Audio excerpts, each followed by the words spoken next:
Well, folks, it's official. We are in the final days of this world. Look at the state of things. 2 Timothy chapter 3 makes this clear. People love themselves and pleasure more than they love God. They are boastful, covetous, and proud.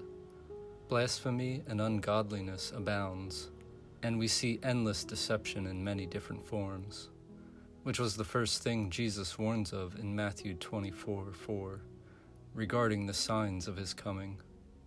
We haven't seen the Antichrist yet, or more accurately, the counterfeit Christ.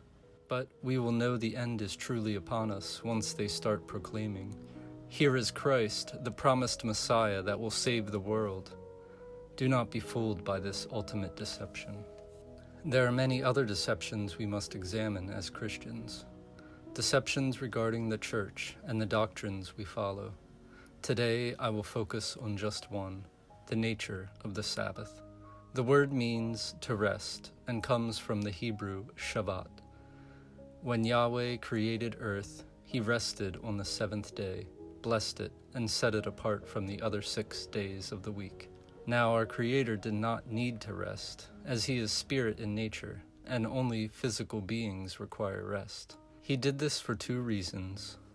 First, to give an example for us to follow, and second, to set the 7th day of the week apart from the other 6 as a day to rest.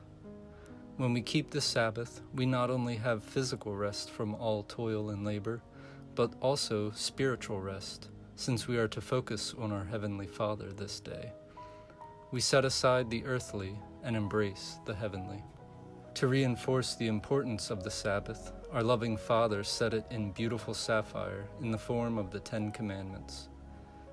Exodus 20, verses 8 through 11.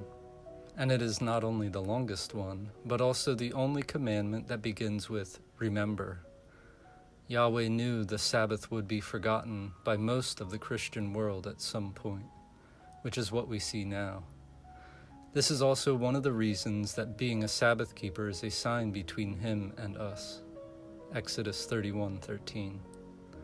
And if you're thinking it's okay to ignore this commandment, that it doesn't seem that important, James 2 verse 10 tells us that if we break one, we are breaking all of them. Jesus explains this in more detail in Matthew 5 verses 21 through 28. He shows us that it is not just our actions that matter, but our attitude and our joyful willingness to be completely obedient to the law that is important.